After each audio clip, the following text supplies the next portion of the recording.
If you are a Michigan fan, then you are still reveling in the wonder and the glory from the upset victory on Saturday, Michigan going down to Ohio State, and unexpected to most, winning in Columbus 13-10, fourth straight victory. There's a bit of a meltdown happening to the south of us. They just cannot believe anything. They want to see Ryan Day gone. It's just absolutely the most fun that you can possibly have. And we're going to get more into the game as we continue our reaction to all things the game, as well as here's just one really just incredible reaction to it from some of our colleagues on the other side here on this episode of Locked On Wolverines.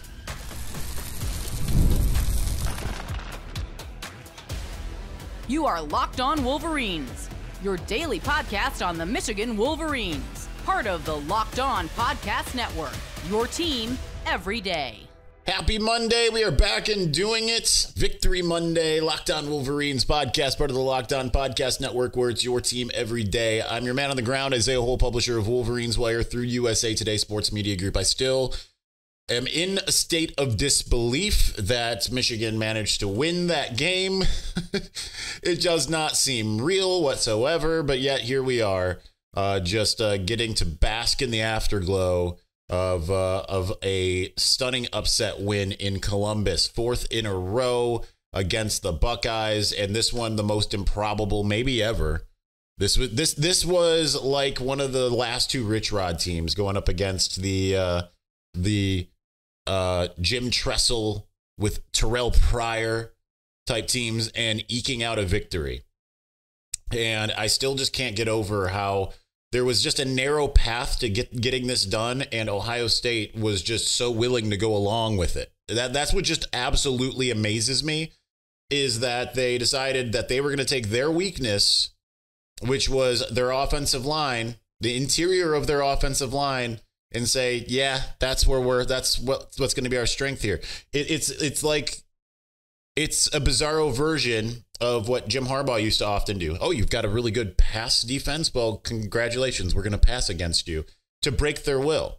And I understand a little bit of the strategy, not necessarily running inside, but I understand the strategy of wanting to run the ball to slow the game down. But when you look and you see that Ohio State was able to move the 2-minute, and outside of that, anytime they went tempo, they moved the ball fine. And they just decided that their best course of action was to not use their strength against Michigan's weakness. It was to use their weakness against Michigan's strength, which is just absolutely bizarro world. I want to credit a couple of the players that I didn't talk about. TJ Guy had he had a game, man. So did Jay Sean Barham and Ernest Hausman. I mean, Makari Page, all the guys that Zeke Berry. I mean, everyone that we've talked about, Amir Hall, guys that it was like a couple weeks ago, we were like tugging our collars and everything, sitting there thinking like, man, these guys got to really step up.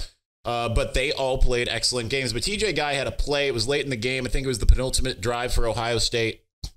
I tweeted about this in real time because I was having some issues with my camera with the cold. It just did not want to focus on anything. So sometimes I was focusing away from the play or away from because normally I start in on the quarterback and then I try to follow him.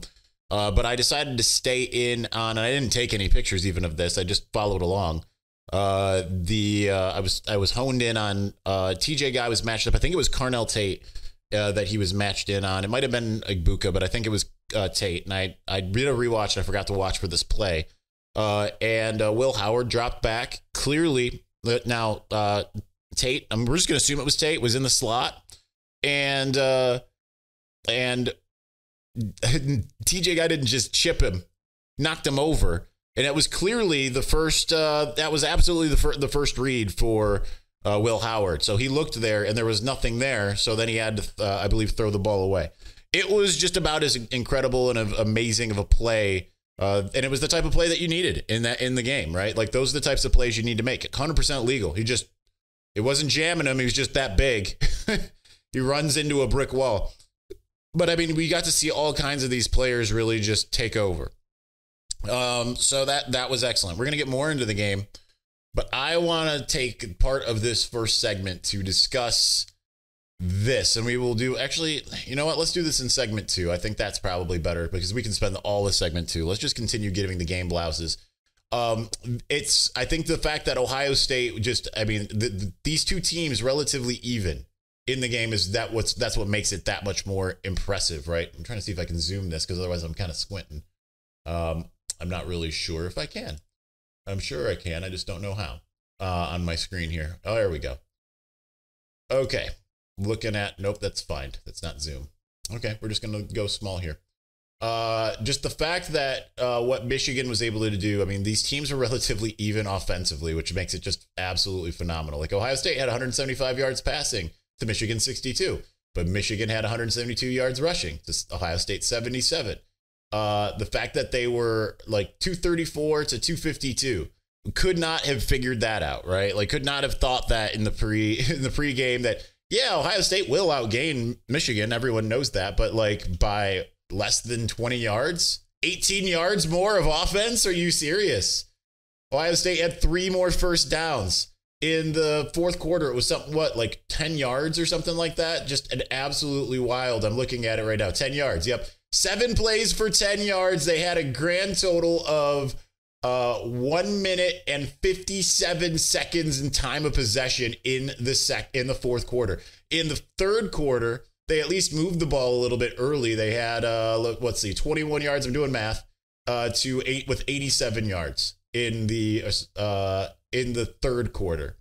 But I mean, just give Wink Martindale everything, right? Like I see people saying, like, I think maybe Michigan should keep Wink Martindale. Yes, duh. They absolutely should keep Wink Martindale.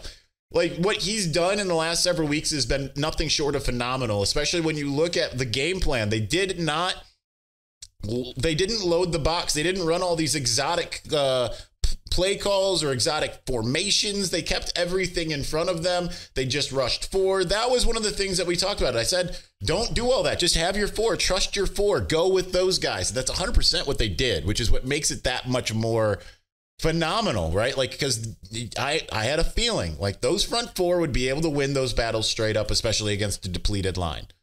I said going into the game, this was the best defensive front that Ohio State was going to face all year. And I got absolutely scoffed at and mocked and all of that stuff by the Buckeye Nation. But nonetheless, I come here to educate.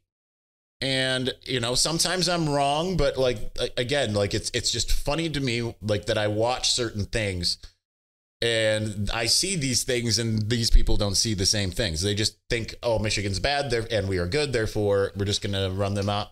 And they had their opportunities. They just didn't do the things that they needed to do to win. Right. Ryan Day had plenty of opportunities to win the game, and Chip Kelly had plenty of opportunities to really punish the Michigan defense. And they have all of the things in their arsenal that hurt Michigan throughout the year, and they just didn't do it. Like I said yesterday, too, no deep shots at all.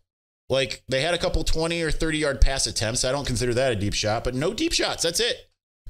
Like, in what world would you think that you'd go into the Ohio State game and Michigan would be better at having some long plays than Ohio State? The longest play for Ohio State was the receiving a reception on a type of play that could absolutely punish Michigan, Travion Henderson for 24 yards.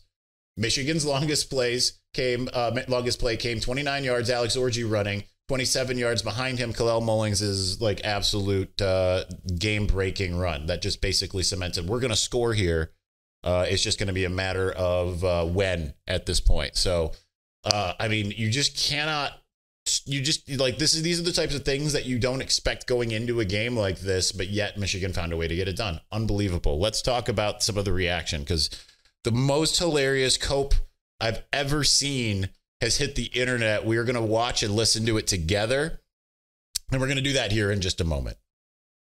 But before we do, get ready to tackle the NFL action with FanDuel, America's #1 sportsbook, because right now new customers can bet $5 and get $150 in bonus bets if you win.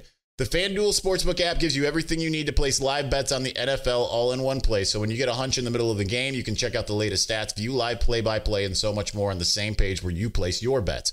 Just visit FanDuel.com to join today. You'll get started with $150 in bonus bets if you win your first $5 bet. That's FanDuel.com. Never waste a hunch and make every moment more with FanDuel, America's #1 sportsbook.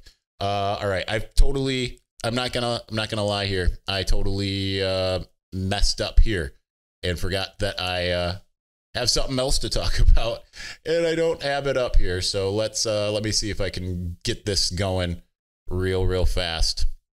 Okay, we can. Here we go. You ready for this? Team ticker. There's a lot of people who have asked, what is this behind me on my over my shoulder? And that is a team ticker. It's a one-of-a-kind sports sign for college sports fans. Team ticker is a 1.5 by 2 foot wall sign featuring the Block M logo that has a cool retro-looking LED display. The display is updated daily with fresh content such as a countdown to the next game, schedules, standing stats, and news. It's super fun and a great way to stay connected with Michigan Wolverines sports. It's a combination of design and function that gives you an entertaining, creative way to display your team pride while providing a unique connection to your favorite team. Whether it's football, men's and women's basketball, baseball, soccer, or softball, Team Ticker has you covered. Never miss a game as the high-tech retro display provides a countdown to the next big game, as well as daily updates of the latest team news, stats, schedules, standings, and much more. Using the content control section of the mobile app, it allows you to control the sports you see, and excuse me, the remote control function allows you to jump directly to any section of the content. Each sign is officially licensed, meeting high-quality standards, and is assembled in hand by the United States, rather. Well, yeah, not by, but in. Nonetheless, Team Ticker is a one-of-a-kind sports sign, and now they're running a $50 off holiday sale. Go to teamticker.com to take advantage of the holiday sale now and get $50 off your Team Ticker purchase.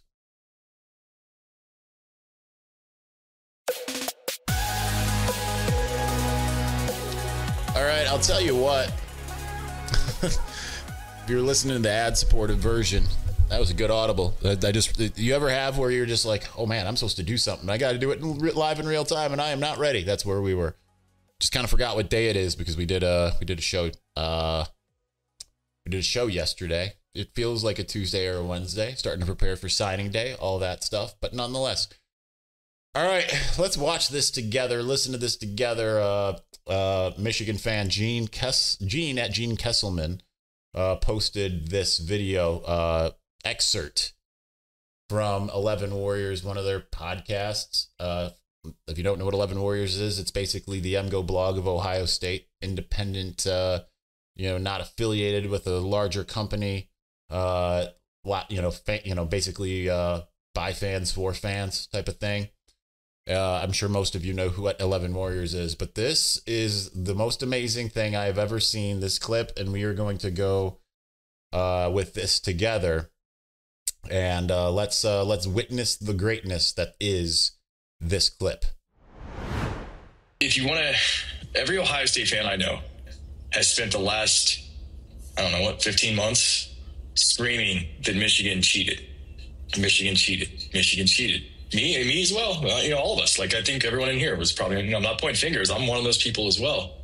And if that's the case, you probably put an asterisk on 21, probably put an asterisk on 22. 23, maybe a different story because they had time maybe to change signs, but that had come out by the time the 23 game came about. So on that thinking, if they cheated to win in 21 and 22, then does Day only have 2 losses to Michigan? Only one of them really considered a bad loss? Is that a fair question to ask? Because they lost to a national championship team, gave them probably their closest game, one of their closest games of the season, had in my opinion, the best offensive drive any team had on that Michigan defense last year, that third quarter running drive. So is it fair to say he only has 2 losses against Michigan? And if that's the case, then he's only got one really bad loss, and that was what we saw this weekend. The level of copium. They keep on. Okay, I don't know if I was the first person to do the 5 stages thing with Ohio State. I think I was last year when I wrote my post-game article on the 5 stages, and after that I started seeing all kinds of people saying what which of the 5 stages is this? My guy Brad Muckenthaler being one, the chief among them. He's kept that going. But okay, so if you don't know what the 5 stages are: denial, bargaining, anger, depression, and acceptance. I saw a friend of the show, TJ Ronan from the Voice of College Football, the Michigan side, put that they are at acceptance. They are not at acceptance, man. I'm not calling you out. I'm just telling you this. They are not at acceptance. They're somewhere in between denial and bargaining. And it's just happening over and over again, right? Because they just keep going denial and bargaining, denial then bargaining, denial then bargaining. They just keep on trying to figure out, like, how can they make this okay for everybody, right? Well, the hammer's coming down and cheating and all these things, right? They just cannot keep themselves from going between that. And then there's just like this, like, oh, well, actually, you know, Ohio State might actually is like the better team. Everything's actually really good in Columbus. And actually, now that I think about it, it was cheating is the reason why.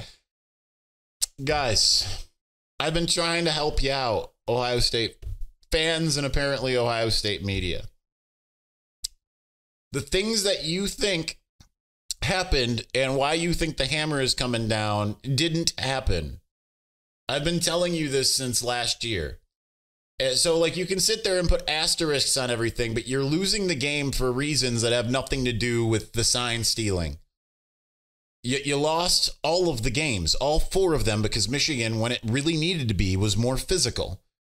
Ryan Day even knows this, and he's weirdly trying to become more physical by trying to have the players come out and try to barricade them while they're going into their tunnel and coming out and starting post-game fights and screaming like, you're not gonna, this is your last game, your season's over, as Jack Sawyer cries and walks off the field.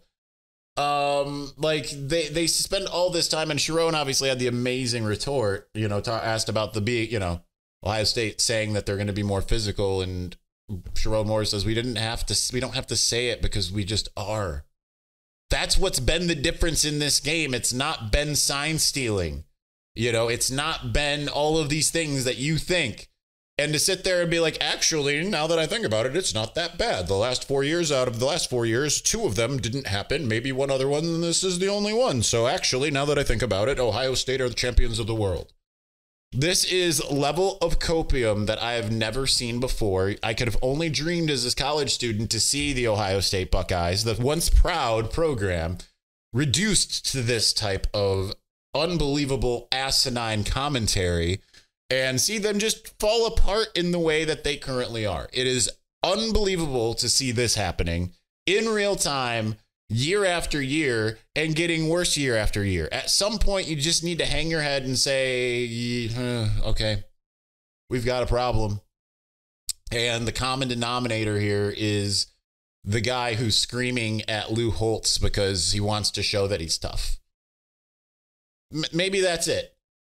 Maybe it's going to skull sessions. Like I said yesterday, if you don't know what a skull session is, it's basically the final rehearsal for the Ohio State marching band at the arena that's like connected to the or right next to the shoe or whatever it is. And Ryan Day comes out, or Brian Hartline in 2022, they come out and they talk. And here's the issue with the things that they say. I gave you an impression of Ryan Day. It's like, this is not about them. This is about us. This is about our team. This is about our band. This is about our fans. This is about our toughness. This is, it just goes on. This is about our state, all this stuff. That would be fine if, like, it didn't come across as, the same thing. For 365 days, they talked while we went to work. And what happened in the darkness is going to come to light, right? Like, all of this, you add that to Ryan Day and his interview where he says the worst thing outside of his father dying is losing to Michigan, and that just can't happen anymore. All of these things indicate that they think the victory has been won already, right? So there is an entitlement here. We've talked about this for years on this show. They believe it is their birthright to win this game. But right now, no matter how you look at where the disparity of the teams in this moment, which this is the first time there's really been a talent disparity. I mean, there's been talent disparity, but it's been a little bit different, right? Michigan had more talent in the trenches. Ohio State had more talent in the skill positions. Now, I would say, basically, they're relatively even, at least. I would think Ohio State has an advantage with this defensive line, though it didn't look like it on Saturday, whereas Michigan had an advantage with its defensive line. And yet, whatever reason, Ohio State decided to play the same game that Michigan wanted them to play. That's the problem. It's not all, there's an entitlement that exists here that they just cannot seem to get over. It's part of this process. They are in denial. So if you have the head coach and his staff and those players in denial, and you have the media for Ohio State in somewhere between denial and bargaining, and you have the fan base in somewhere in between denial and bargaining, it's just not going to get better. And you hate to see it, but even more so, you just love to see it. Let's continue on talking about the game. We could talk about this all week. There's just so much to go off of this. We're going to get some more. Before we do, listen, there's plenty of events that you're going to want to get to. Basketball, right? You got Big Ten basketball happening this week. Best way to get in the door is with Game Time. Game Time has a new feature called Game Time Picks that makes getting tickets to see your favorite teams play live even easier. Game Time Picks filters out all of the fluff to show you only the incredible deals on great seats, so you don't have to waste time searching through thousands of tickets. From things like their curated deals with Game Time Picks, which makes it even easier to find the best price on great seats, the super deal, the seat views before you buy so you know exactly what you're going to be looking at, and their lowest price guarantee. Game Time will credit you 110% of the difference. Otherwise, it just makes it the best go-to for you to get those tickets to comedy, theater, sports, everything under the sun. So take the guesswork out of buying tickets with Game Time Picks. Download the Game Time app, create an account, use the code LOCKEDONCollege for $20 off your first purchase. Terms apply. Again, create an account and redeem the code LOCKEDONCollege for $20 off. Download Game Time today. What time is it? It's game time.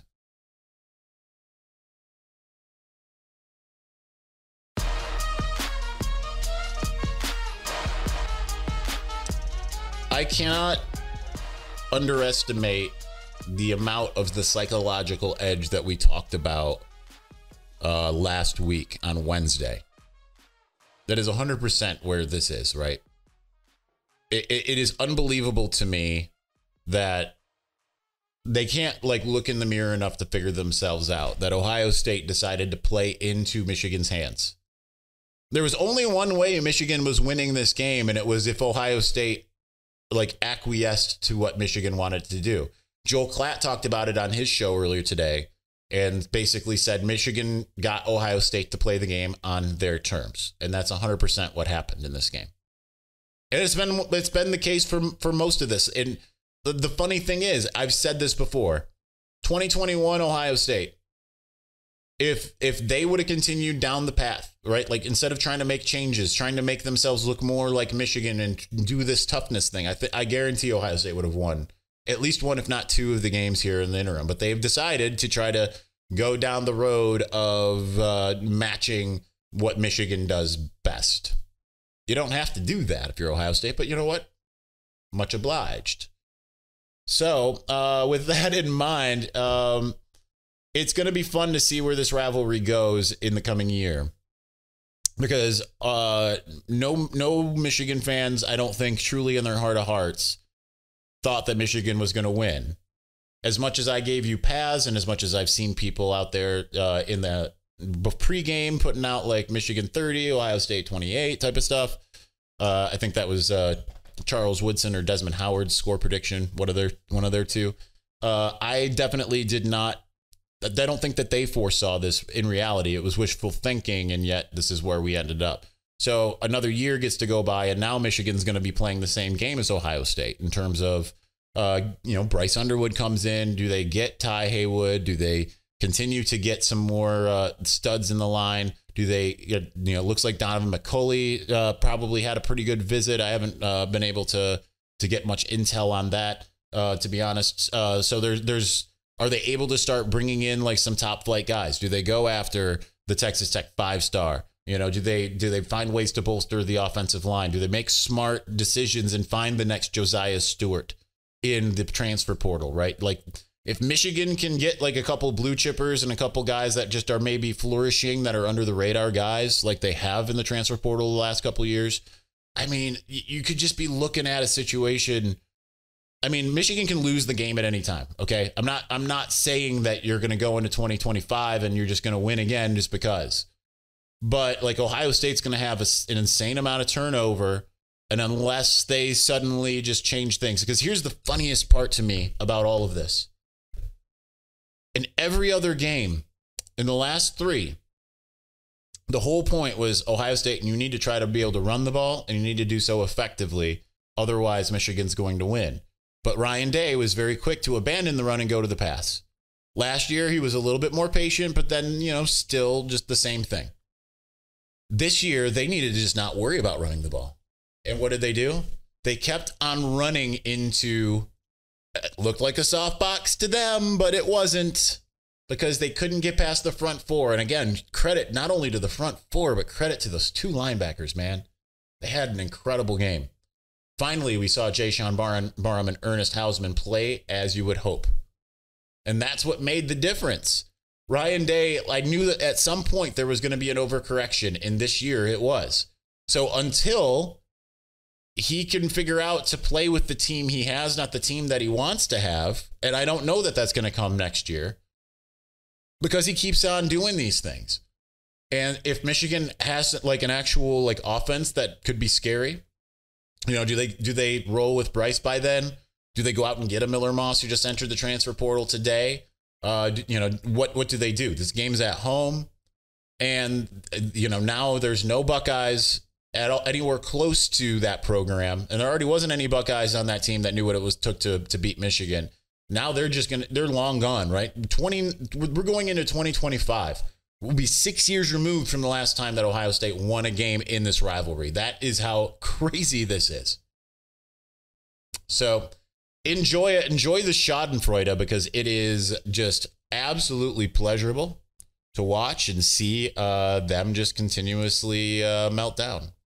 And I'm just opening apps for no reason here. That's a good sign that it's time to end the show. Quit. Like a third of the show every day is me fuddling with my computer. All right. That's going to do it for us today. Tuesday, we're going to start talking some recruiting as early signing day approaches. If you watch or listen to this, well, it'll be up on all platforms by then. I'm going live on Bleacher Report at 6 p.m. Eastern today, Monday. Join and ask all your questions. Let's just have a good old time celebrating the win. Anyway, thanks for watching. Thanks for listening. We'll talk to you again soon. Peace.